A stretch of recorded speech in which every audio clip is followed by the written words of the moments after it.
forward to.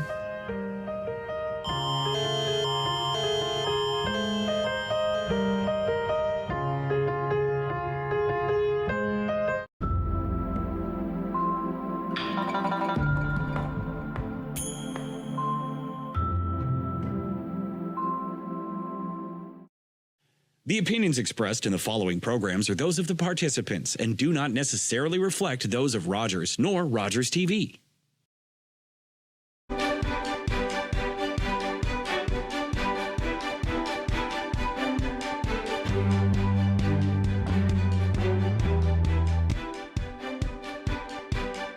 Hi, and welcome to Politically Speaking. I'm David Shearman. My guest today is Alex Ruff, the MP for Bruce-Grey-Owensound, and now, I'm not going to say Alex is on vacation because politicians are always on duty, but kind of like the armed forces, I guess. But Alex is on what a constituency break, I think is what it's called, if I'm not mistaken. Alex, welcome. Good to have you here today. Yeah, thanks, David. And you're right, we're on a constituency break right now, but Happy New Year. And to you. And to you. It's one of those things. You do get some time back in the constituency, and allows you to be a part of the people who you represent, and get you kind of out of the pressure cooker, hot water boiler. We call Ottawa. Yep, I don't really view it that way from my perspective. When you're in opposition and not in government, it's sometimes not maybe, your job's to hold the government to account, make sure they're bringing the best legislation forward. But definitely, I'm sure the ministers and the Prime Minister appreciates these constituency weeks more than the rest of us, because unfortunately for us to really draw a highlight to ongoing issues or concerns of Canadians, it is easier for us to, get that sort of coverage, especially in the media during when Parliament's sitting. Although you did see just in the news in the last few days, the Transportation Committee just returned yesterday for an emergency called a 1064 meeting to address the ongoing challenges with transportation in the country that was highlighted over the Christmas break, with everything from the different, I think, was it Sunset and Air Transat or whoever it was, like some of the Sunwing. Sunwing was an absolute disaster. Plus, yeah. Via Rail. Via Rail, Via Rail had an awful Christmas time, and we'll get the explanations, and rightly so, that the committee is saying, "Excuse us, can we have an explanation?" Yep, for sure. So yeah. So anyway, that's sort of the way it works. But anyway, it's always great to be out to events. I just finished hosting some public skating across the region in 4 different locations. Great to get out there, see lots of kids and families out. Great chance to talk one-on-one with some constituents too that showed up. Some of them didn't skate, just wanted to chat. Some levies, etc. So there's all sorts of stuff. But yeah, everybody's sort of getting back. School's back. Everything's like sort of getting to normal. Now, has there been a tradition of the federal and provincial representatives having a levy sometime in this constituency? Christmas social was a tradition that my predecessor and Rick Byers' predecessor, so Larry and Bill Walker, did for years. Bill Walker and I did host one in my first year in 2019 at the Bayshore. Unfortunately, when the pandemic broke, getting together wasn't possible, and then it was a conscious decision by myself and Rick to stop doing that. I found it a little artificial. The groups that showed up, or the people that showed up, was all great, but it wasn't like we were getting a great opportunity to chat at length. It was more of a receiving line. And look, I'm not there as much as we get the bad rap sometimes to, shaking hands and kissing babies. I'd rather have proper in-depth discussions with the constituents. And so that's why we decided to not continue with it. Likely won't bring it back, but it's why I went with the public skating option to do that instead, as a way to get out over the holidays and spread it out around the region and get some younger people out as well. Sure. And I mean, the tradition of the levy is exactly that. Some municipalities have them, some don't. But hey, one of the things that COVID has brought us is a lot of change in tradition. Witness this program. Yep, absolutely. So, hey, tradition is great, but we've got to develop new traditions. Now, let's talk a bit about some of the things that are, well, a couple of things that you touched on momentarily. There were vacations by various people. The Prime Minister went to Jamaica, and as we're talking, he's in Mexico doing the Three Amigos Summit. So he's doing something. But other than talking with your constituents, are there other things that you have been doing during the break? Not a whole lot. Obviously, the storm stayed everybody over the holidays, right around Christmas. I know even my brother got stuck out at the farm, couldn't get from our farm, which is just a couple miles outside of Tara, into the village of Tara. He got stuck 100 meters up the road when he did try to make a go home on the back to his house on Christmas Eve. And then, so I was running the snowblower myself and had to get the chain out and help push him out. He couldn't even get out of his truck. It was me and my youngest brother helping one of my other brothers, get the truck out of the unstuck out of the snowbanks. Other than that, there's been just, as I said, normal. There hasn't been a lot over the holidays itself, other than continuously talking and communicating different things. But it was nice to take, especially in between Christmas and New Year's, almost a complete break. My office was closed, gave my staff a well-deserved break as well. So it's just sort of things are flowing back. Lots of email traffic, lots of phone calls in the last week and a bit. And I'm sure there'll be lots more going forward. A lot of trying to get one-on-one meetings, but it's nice just to sort of establish yourself. Farmers Week back, you see a lot of sort of AGMs and people getting going, and now a lot of reach outs. As I know, something you likely want to discuss later in the show is even with the budget comes up every spring. So obviously both at the provincial and the federal level, consultations are ongoing for different organizations and groups that are trying to impact federal or provincial support. Yeah. Well, let's move on to a program that in some ways that we can't, when this show airs, the deadline will have been met, but it's an important program that has been ongoing for many years, and that's the Canada Summer Jobs Program. And basically, organizations have to have as they say, I hate to use the word shovel ready, but a plan. And it comes around every year. And what's different about 2023? I think 2023 will be similar to last year in that it's sort of back to normal. I think the funding, as I noticed last year, is sort of back to its normal sort of funding model. And what I say there is that when I first got elected, obviously when the pandemic broke, it was something that I know even myself had advocated for and suggested. The previous leader of my party, Aaron O'Toole, had brought it up in the early days of the pandemic, even before he was leader, to provide increased funding for Canada Summer Jobs for those youth, with so many organizations, small businesses, et cetera, were struggling. So we actually saw the funding almost go to 85+% of the demand sort of during the pandemic. But then this past year, even last summer, it went back to sort of normal, except the overall funding's up, but the demand hasn't changed. So I think it's safe to say about 45 to 50 to 55%. So somewhere around in half, 50% of the demand is actually funded, at least in the riding of Bruce-Grey-Owensound. So I think, I can't remember, I normally put out a press statement or a release sort of at the end of or once it's all been announced. But I think the demand was upwards of almost $4 million for our area, and it was about just under $2 million that was funded this past year, with almost just shy of 400 different applicants, or employers seeking funding. But I've been working hard too, and that's why we just had an info session this week as well, to ensure employers and potential applicants have the understanding of how to fill out their application, because one of my criticisms or observations were when we do see the final approved list that comes from Service Canada is a lot of people aren't receiving full benefits for my local priorities.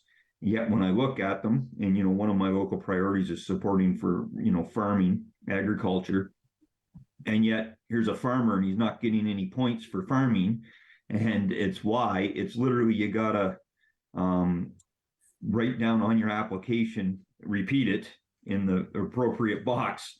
I'm a farmer, or I'm a small business person, or I'm supporting seniors, even though you could be a seniors organization. So it's one of those things where people really have to spend the time to fill out the applications. And even in one example I saw, as the demand went up, somebody that had been successful for years, and they ended up squeezing in with some extra funding came available, but they didn't make the first initial sort of tranche or cut.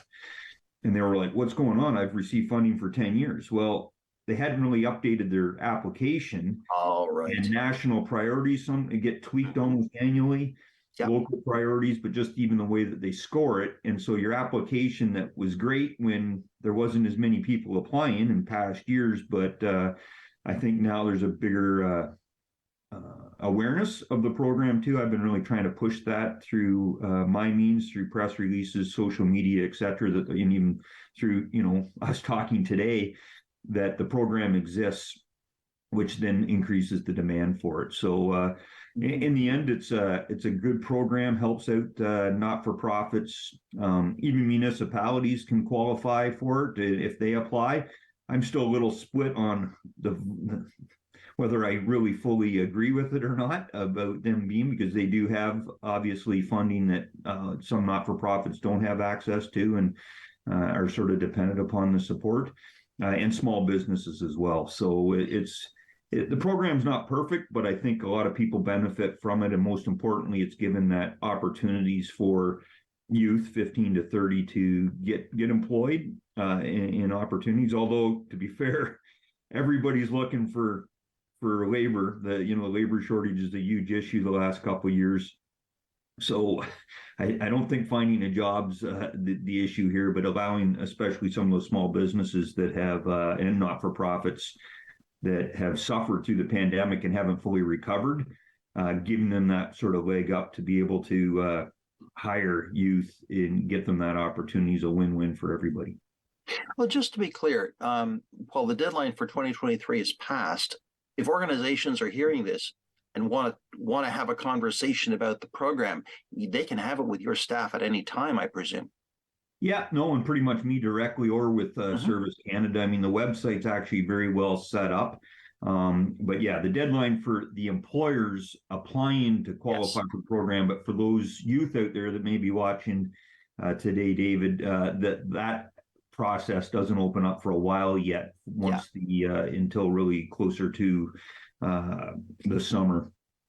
I think April 24th, if I remember correctly, is the start date at the earliest. So we should be hearing in the April timeframe or into May, because again, sometimes they start it and you can start earlier, but the actual announcement doesn't come through and nobody knows if they're successful until sometimes early May. So it depends and on when they give us the final sort of list. Sure. But it's still a good program. It's been around for years in one form or another, but always good to keep abreast of these changing programs, and good to know that you're prepared to help constituents and organizations that want to apply, or I'm sure applicants who want to apply there. So good to hear about. Let's one of the things that has been top of the agenda in the House, at least in the fall, actually since we last talked, and it's almost a perpetual agenda item, and that's the firearms issue, C-21. Where are we at with that now?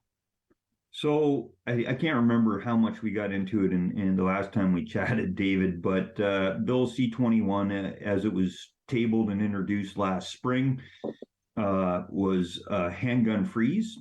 So we saw during the summer sort of them table the introduction to the regulatory sort of means to that, but that came into effect, I think, around October, mid-October, thereabouts, where the freeze regulatory came in for handguns.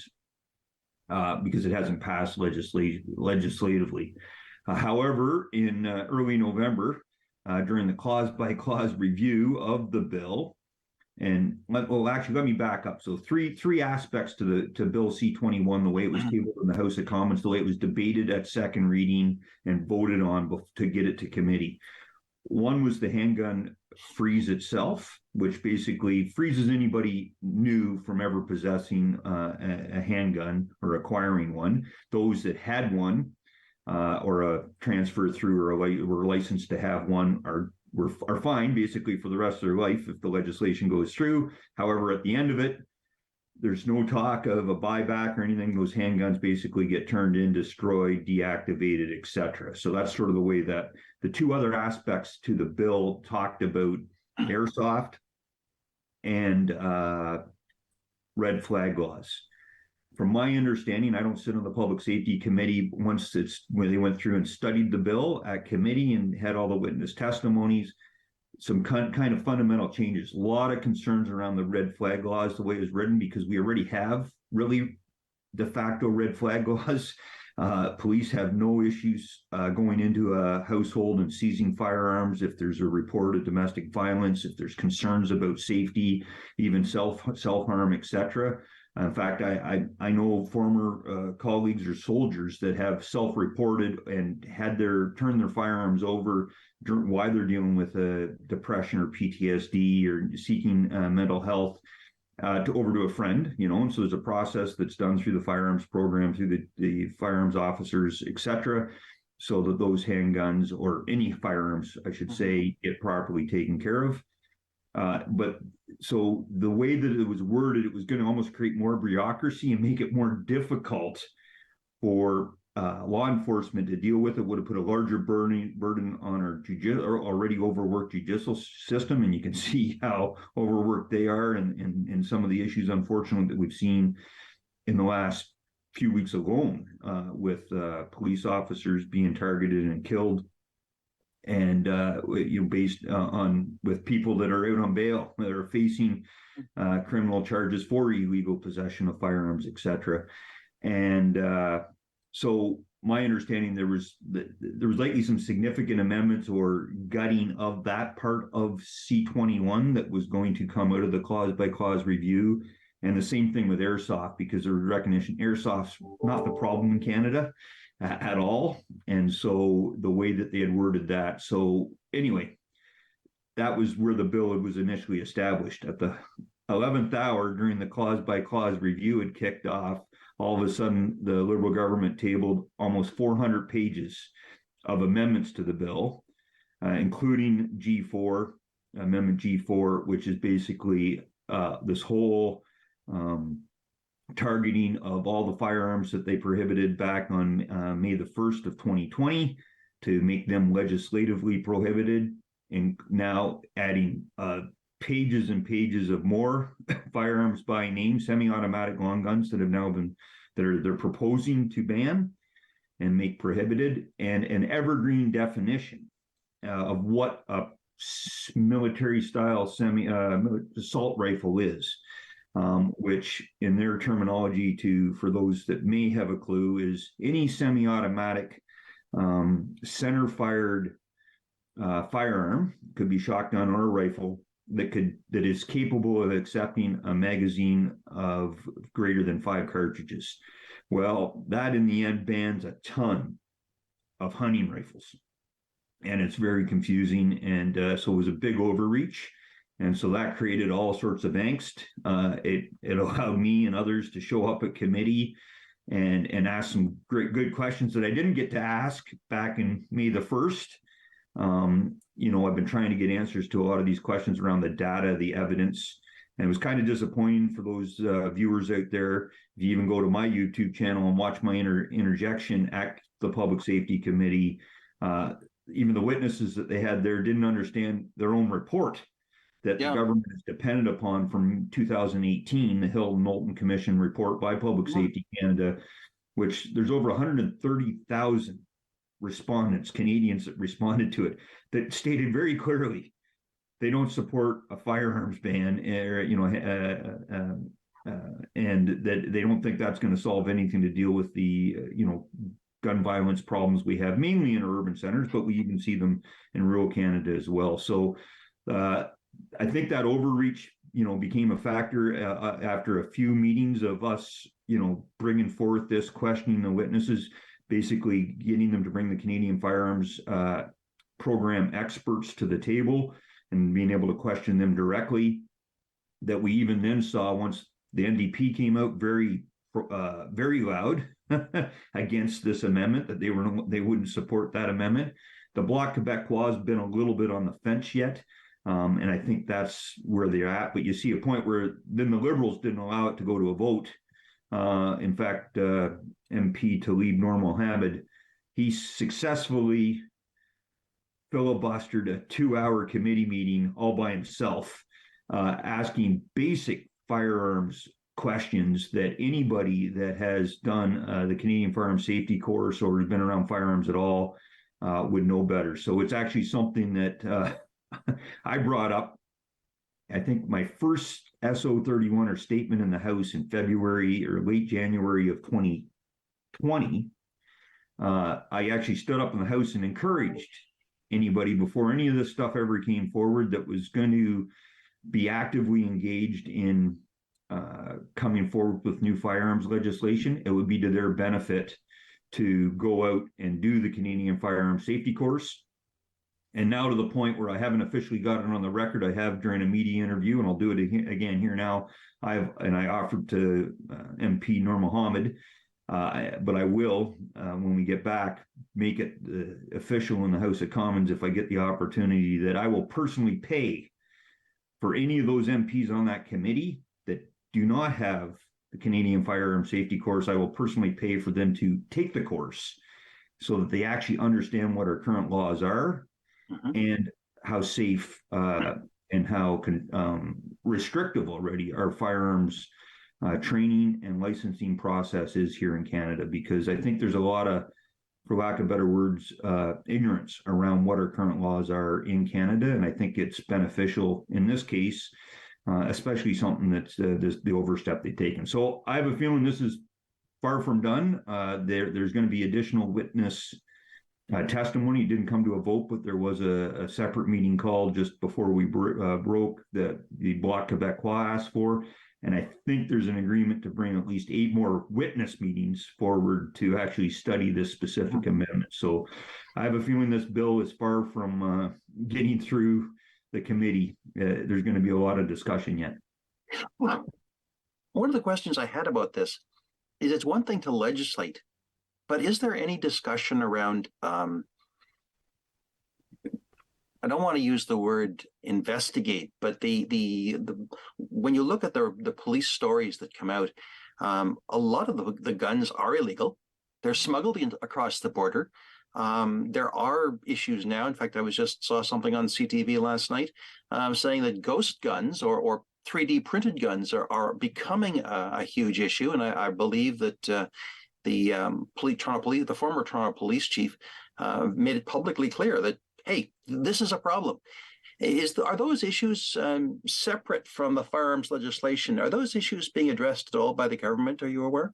Well, there is a bit in C-21 itself that talks about ghost guns, and I think there's even some more amendments. Unfortunately, until the amendment's been tabled, which we haven't got through G4 yet, and its sub-amendments, there's no discussion about them publicly, but I think there are some additional amendments to specifically try to address the ghost gun challenge. And there was, in the initial bill as well, there's some stuff that talks about parts, but the bottom line is that CBC story that aired last night talks about sort of the sail.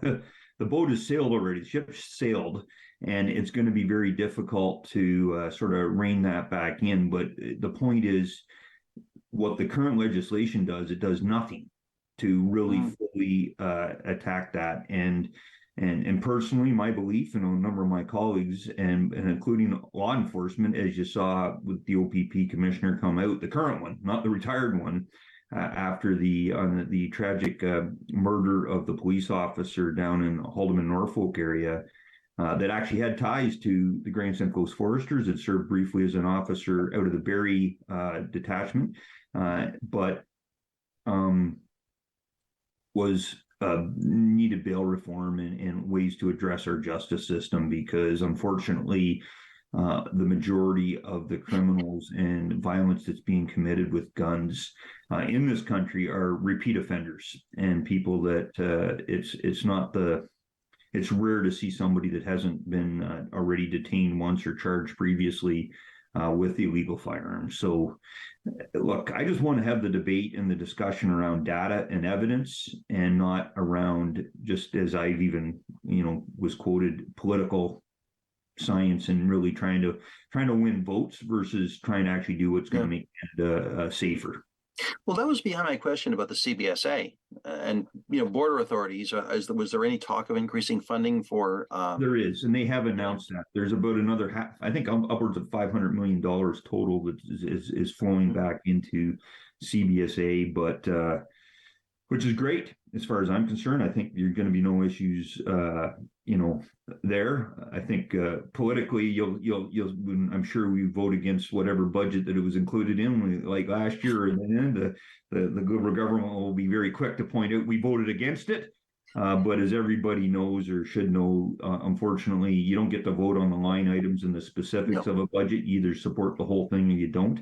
And that's a separate debate we can have with, or question if we want on the inflation and the incredible costs that and challenges for the economy. But bottom line, there is more money going into public safety, but the potential billions of dollars for a long gun buyback or program would be better suited to go to support our CBSA agents and the criminal or task forces focused on going after the illegal smuggling long before that, or maybe just things like poverty and helping out those communities, unfortunately, that are sometimes turning individuals that are turning to life of crime in order to sort of survive. So I think there's way better use of the monetary thing than going after arguably the most law-abiding demographic in the country, and the statistics demonstrate firearms owners are 3 to 5 times less likely to commit a crime than the average Canadian. So it's frustrating that, again, they're providing a solution to a non-existent problem, right? They're to the wrong problem. So anyway, the discussion will continue. It will. Well, it certainly makes for interesting conversation. That is absolutely true, and I think people have to remember too that your statements, and you referred to this a moment ago, your statements are available on the House of Commons webpage, but you can also watch the various hearings. I mean, it's not as if our democracy is a closed door. If you really want to watch it, and these are issues that are important to you, you can watch those hearings directly yourself when they're on, or you can watch the recordings. So it's one of the ways we can participate in our democratic process, even if it's at arm's length. Absolutely, it's there. I get questions all the time, and as I said, I've been not every interjection I do in the House of Commons, but I try to save or publish on my own YouTube channel the pertinent ones, the ones that are of more substance, I guess you could say, whether it be at committee or during normal debate. And as well, anybody emails my office, I can send them the links to the Hansard for the actual, if they don't want to listen to me, they can read it. And it's sometimes faster, especially with some of the speeches. But yeah, you can do that. And in fact, I've really been impressed as I'm getting better adept at using the House of Commons website and searching the Hansard. In fact, I quite frequently, when I get questions about something that Canadians or constituents of, how come you guys haven't been bringing this up or questioning the government on this? I just go in and do a quick search, and then they get here's the 30 different MPs that have actually brought this up in the House of Commons, and here you can read every speech, and the search function works very well, and it's available for all Canadians to access. It's not shut off by any means. It's fully transparent that way. And speaking of interjections, we have to take a break. So we will be right back, friends. I'm David Shearman, and this is Politically Speaking.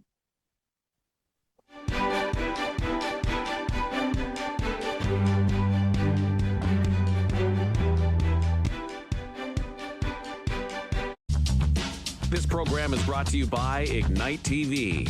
Now you're in command. Visit Rogers.com for more details.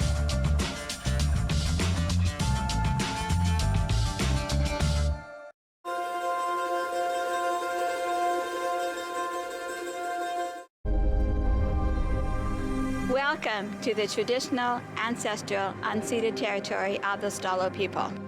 The Stalo are people of the river. I'm so thankful for the courage and resiliency of our ancestors who lived on this land since time immemorial. Each of us have gifts from the Creator, and our Creator has a plan and purpose to be fulfilled in our territory. As we embrace our traditional teachings, we can lead the next generation into the fullness of what our Creator designed. Our shared history reveals a broken relationship. But as all Canadians commit to hear truth, acknowledge injustice, we can learn to walk in our traditional way, Letsamot, with a good heart and a good mind. Then all of our lives will be enriched. Kwasai.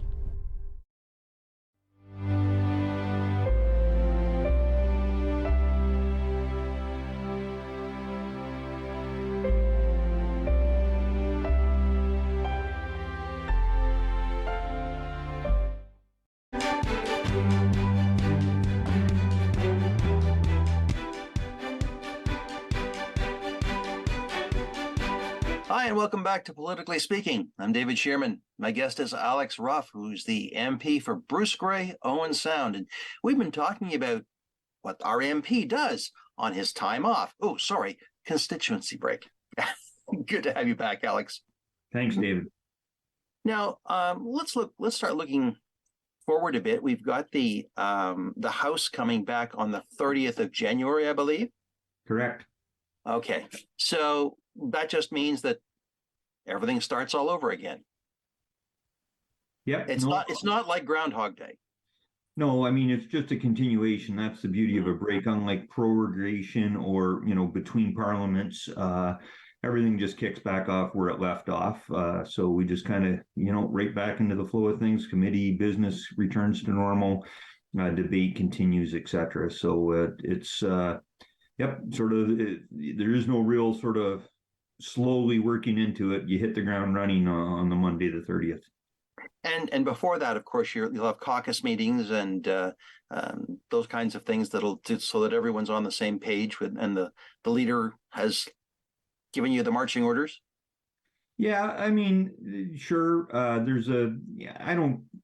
I don't remember ever sort of getting marching orders per se since my short time since I've been elected, other than we try to stay focused. We remind ourselves all the time in politics, a lot of the times you don't win elections, you lose them. So it is important to stay focused and concentrate on those issues that are the most important to Canadians, but try to stay focused and disciplined ourselves so we're not becoming the story ourselves, but we stay focused on those issues that matter most to Canadians. And in particular, we just spent a lot of time talking about Bill C-21, an issue that's I can speak is very important to the constituents of Bruce-Grey-Owensound and a lot of Canadians in rural Canada. But the inflation in the economy is something that's it doesn't matter where you live in Canada. That's everybody's very concerned about.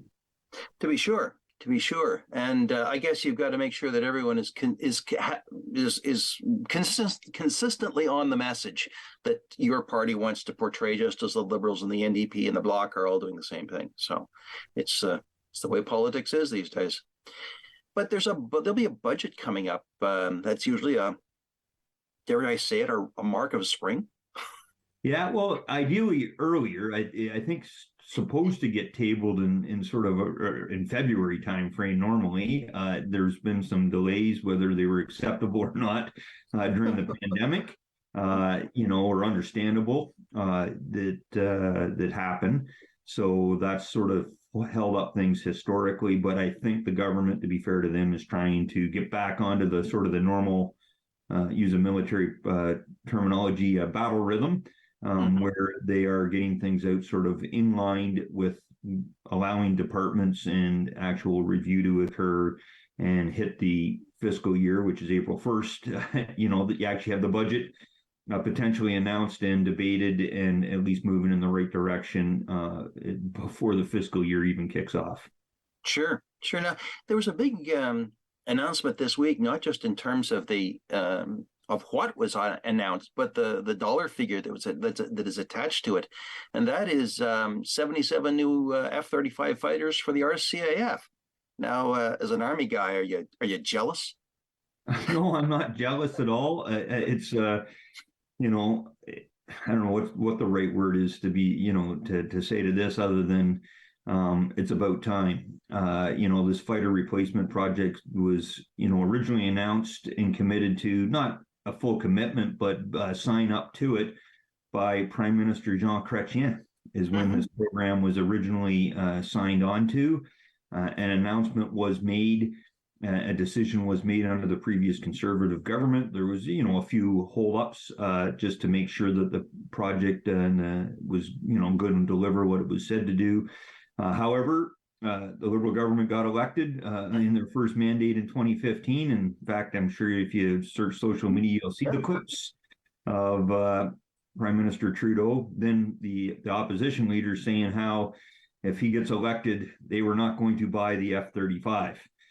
And, but unfortunately, or fortunately, however you want to word it or think about it, they couldn't, because initially they weren't going to allow them to be part of the F-35 to be part of the transparent, open competition.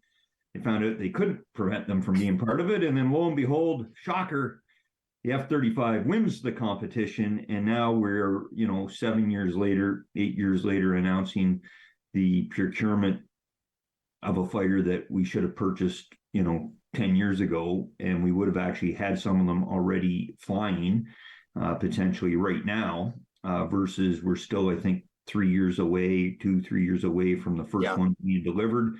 And I think it's 2031 before the project will have all the fighters delivered. So it's ended up costing likely in the tunes of $50 billion more than it needed to cost Canadian taxpayers by this delay. But at the same time, we will have the next generation of aircraft, at least.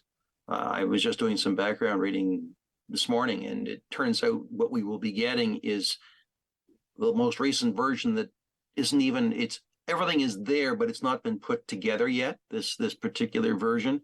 So we shall see what we shall see. And I think there's also I noticed that there will be a requirement to buy tanker aircraft as well to replace the existing tanker aircraft we've got. So there'll be more money spent.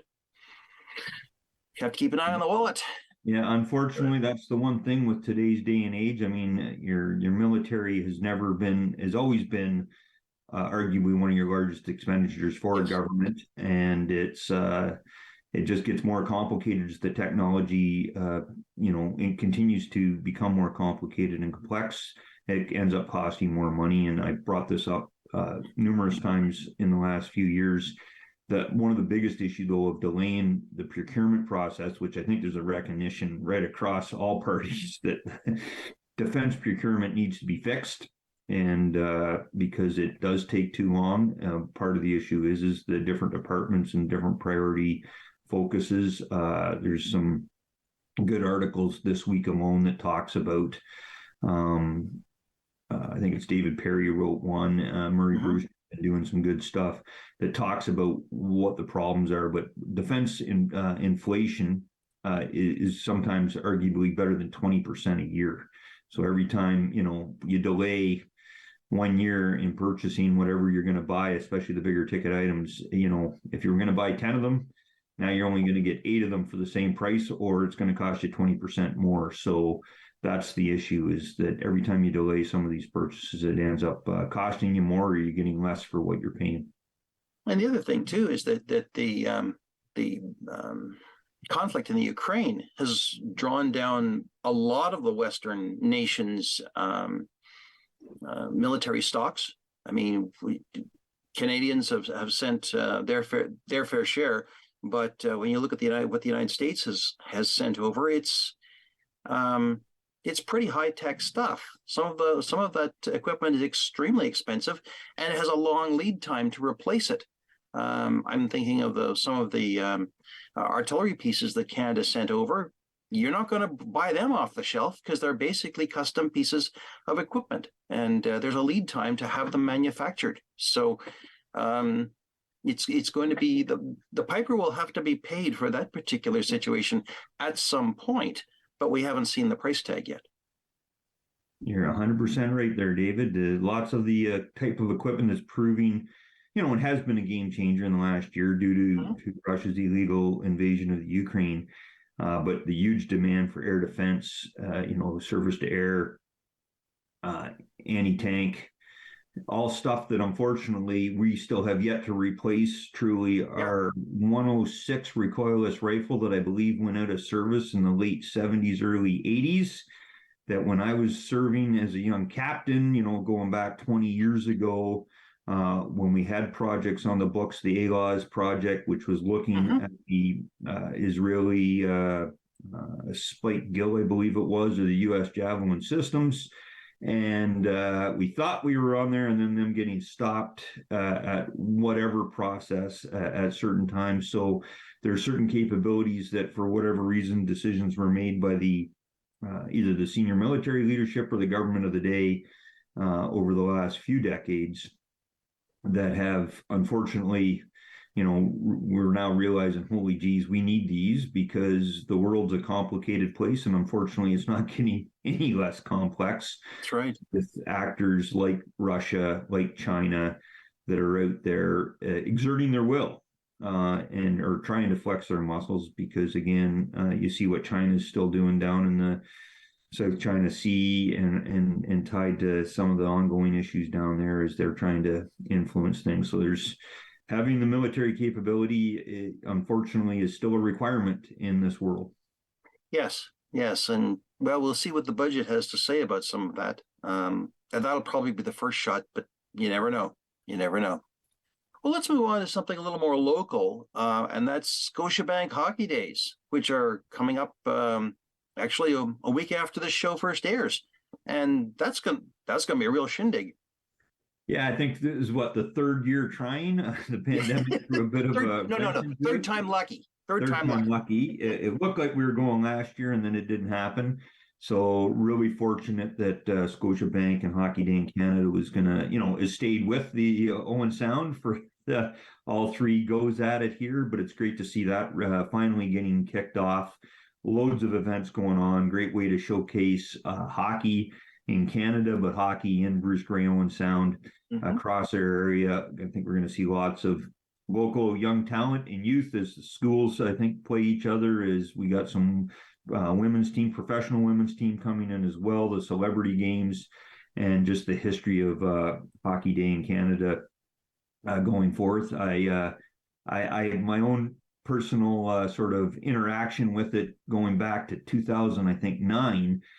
I was in when I was on the year-long Joint Command and Staff program in Toronto. We actually participated down in Stratford. We took a team down and played one of the reserve units as part of the day as one of the games. And I just remember they were running so many events on the ice surface. They were just flooding between games every 2 periods, and it was all sort of straight time. And I remember the team we had I think almost arguably more skill on the team that we, even though it was kind of mixed of military folks out of the staff college. But the reserve team we were playing, they benefited from, there was so much snow on the ice that it sort of slowed the game down enough. And I think we ended in a tie. Nobody won, but it was good. And then a group of us got to actually go and line that night the the ice with when Don Cherry came on. He's no longer part of obviously the program, but anymore. But it was neat to just kind of get that opportunity. A few of the guys got a chance to talk with Don Cherry, obviously a Canadian legend, and it was a unique opportunity. So I'm looking forward to getting out. I know I'm planning on attending as many of the events as I can fit into my schedule, but just a great for the area, great for hockey, and great for business and tourism and everything to sort of get things going in our area. And I think it's a win-win for everybody. Absolutely, absolutely. And I understand that they are still looking for volunteers. So while there may not be tickets available for the events, that there may be, if you want to see something, maybe a slot for a volunteer. So go to the Owensound City Hall, and I'm sure you'll find some updated information there. So, but everybody's excited about it. Looks like it's going to be a great weekend. Now, let's just hope the weather cooperates, because the last thing we need is a thaw. Yeah, I haven't looked that far ahead to see what the weather's supposed to be. I mean, we've had it all in the last couple of weeks, from obviously the snowstorm we talked about earlier that had us stuck in right around Christmas, to warming up and most of the snow melting and disappearing. But as long as it stays cold and doesn't impact the outdoor activities, especially that stuff that's going on at Harrison Park, hopefully everything holds out and we get some proper winter weather to ensure we have a good time next week. Yeah, absolutely. Absolutely. And we do have that. The outdoor rink at Harrison Park is classic, the way we classically used to play hockey. That's how I used to play hockey when I was a kid in Montreal. We would, they had outdoor rinks with, 2 foot high or 1.5 foot high boards, and they flooded the municipality flooded the rinks, and they stayed cold. Yeah, great time. But that's the way it used to be. Yep. We'll see. So let's see. Oh yeah, you've been making presentations of your Platinum Jubilee medals, and I'm wondering how's that going? Almost done. We still have less, I think 7 or 8 to present. A few of them just trying to coordinate a good time with the recipients, or in some cases coordinating with the municipality that was the ones that nominated the individuals. Some of them are secret, some of them aren't. So we're just trying to nail down the last few to get them presented. But again, definitely one of the highlights of 2022 was having that opportunity to recognize 70 very deserving constituents of our area that have just continued to contribute to the community and make a difference. And so that's definitely one of the highlights, and I'm looking forward to getting them finalized and getting the last few presented, and then I can sort of release a final press release fully, so it's easy to go out and review those 70 deserving constituents. One of the recipients actually showed me the coin that she had received. They're quite substantial. They're not like a quarter or a loonie or a toonie. They're quite substantial medallions that I'm sure that families will keep as heirlooms of their loved one down through the years. Yeah, no, they're not. They're well done, and I'm glad they turned out as well as they did. And it's something that look. It's just a way to recognize the service of people in the area, and I'm glad I made the decision to do it. But I'm even more thankful for the wonderful nominators that put these names forward, and most importantly to these individuals themselves for stepping up and continuing to serve our community in all sorts of different ways. And I'm sure if I would have based on the nominations alone, I could have. If I hadn't limited it to 70 tied to the Platinum Jubilee, I could have easily awarded 2 or 3 or 500 of them. The names would have come in. So it was, it is what it is. But it's a great. I'm just, as I said, thankful for everybody making a difference. Sure, and it's one of those things that as I say, people will remember, and it's a way of acknowledging the good public service. You don't realize the people who actually do these kinds of things. And as I've watched the press releases on the presentations, some people I know, some people I don't, but it's incredible to see that spirit of volunteerism and betterment of community that is not just short term. These are lifetime awards. People who have committed a lifetime to improving the community. And that's a wonderful example to see. Yeah, absolutely. There's I learned so much even about the riding, some local history, and just even organization and groups that exist. And that's another great part of the job, even not tied to the Platinum Jubilee coins, but I was down in Flesherton there just at the strip before Christmas to the Hanley Institute. There's another not-for-profit organization making a difference down there for youth to actually have something to do and getting involved, and it's all done by really I think Jennifer's are down there that sort of basically on her own got this going, and is dependent upon the good gracious and donations and other volunteers that come forward and actually get out there and provide opportunities to the youth so that they can get exposed to different things, get self-confidence, and stay out of trouble too, right? Because they got something better to do.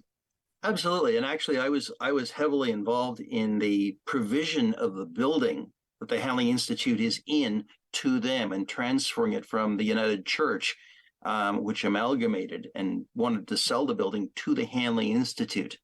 And it's a well-known site. It's a safe site, and I think they've done some marvelous renovations to the building as well. And you're right, Jenny's doing some great work in an area where it is really necessary, and there isn't much. And so it's good to see, very good to see. Absolutely. I even got to play table tennis when I was down there, which I haven't picked up a table tennis paddle in a while. So dusting off, that's one thing back in Chesley District High School was a big thing. The late Raghu Singh, who was our chemistry teacher there, was a good coach, and loved the table tennis. And him and the late Barry Woodyard would play it. Table tennis was a big thing at the Chesley High School, especially during exam routine. It was the tables were always going at lunch hours, etc. So it was something that all people participated in. And the interesting thing about different sports, table tennis in particular, it gets a mixed group of people involved. There was the people that you sometimes maybe weren't always sometimes got in trouble with the law, or were a little bit of the troublemakers that would play, to the more athletes, to some of the guys that were our best players at Chesley, you'd call them sort of the nerd group or whatever. They were academically very successful, but they weren't your traditional athletes. And so you had the great thing was an even playing field for the most part, and all sorts of people were involved playing table tennis. And I had a blast. It's something that as I finish trying to get a new house built here, I'm going to have to make sure I put enough space in it to put a table tennis table in.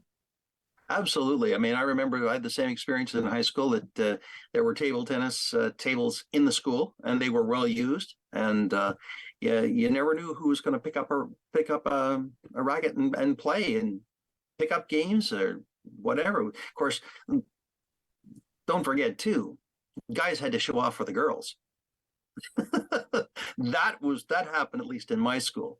But other than that, it was great fun. It was great fun. Mm-hmm. So you said you learned a lot about the riding. I mean, you grew up here. You were born here. What, other than something like that, what's been the big learnings?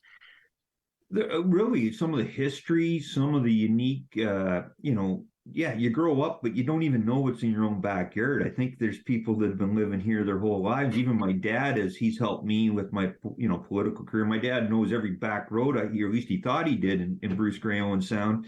And he's found roads that he never traveled down before, and unique things of his history. Like down at Eugenia Falls, there, that conservation park, I'd never been down through there.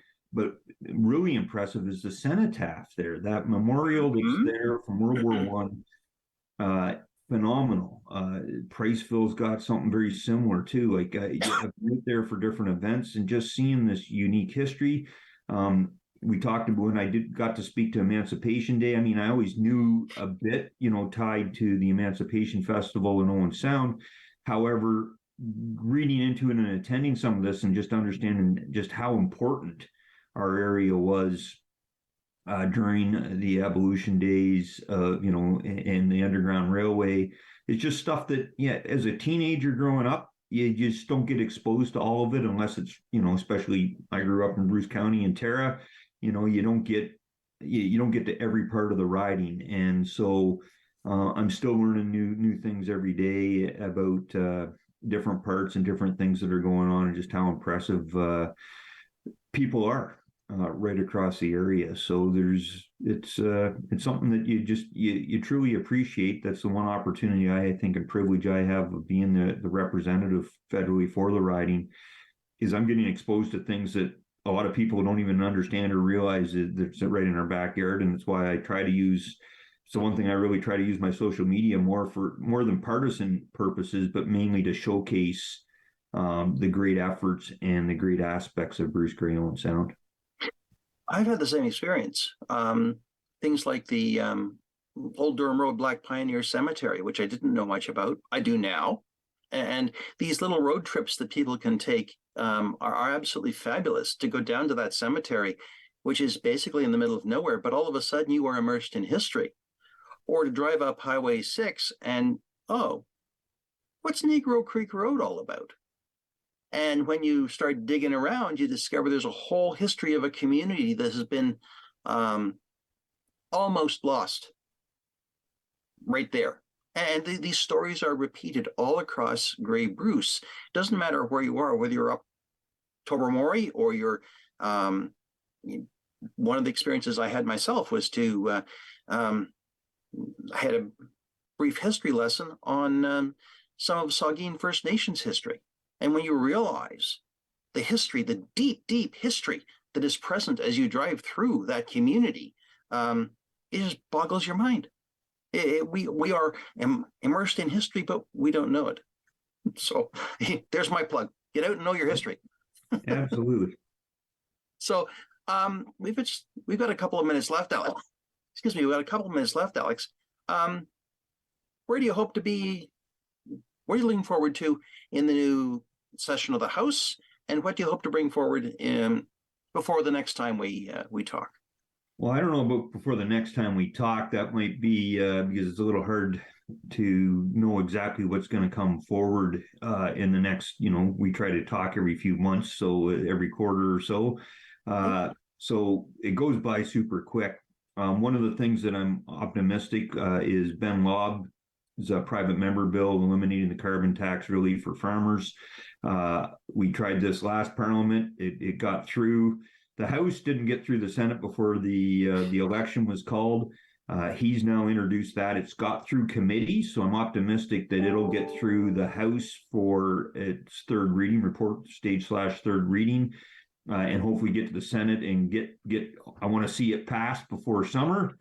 Because you never know, you hear the different rumors that the Prime Minister, may be angling, to call another election. However, I know based on some of the poll results, I doubt that he will, because it's not looking, it's looking optimistic for my party going forward. But all that can change on a dime. So, anything I can do for the ag side, I should, if this Parliament continues for the full duration, I'll get an opportunity, I think, by the end of the year to table my own private members bill. So I've been working with the farmers, the ag. And I hate to interject, but we gotta go, Alex, and you will have to have another conversation. I'm sure we will, David. Alex, always a pleasure to have you join us here on Politically Speaking, and we will look forward to the next session of the House. Friends, I'm David Shearman. My guest has been Alex Ruff, and yes, we will talk again.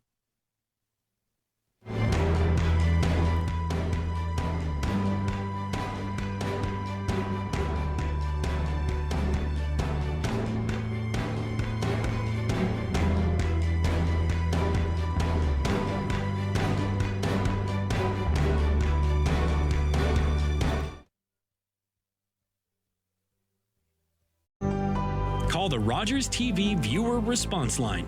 Email us or connect with us on social media.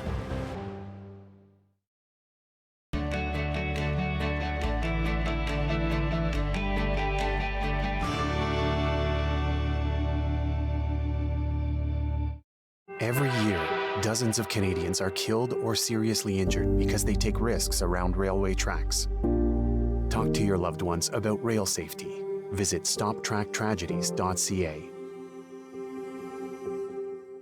Join us for Scotiabank Hockey Day in Canada. Come celebrate the roots of our game and the stories that bring it to life. It starts with the Scotiabank Showcase before all 7 Canadian teams hit the ice. It's Lightning, Flames, Scores! Milan Lucic! Leafs, Habs, Forever rivals! Jets, Sens, What a play!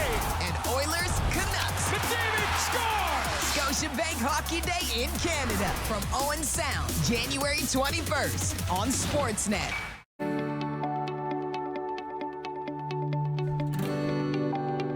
This is Rogers TV, Grey County.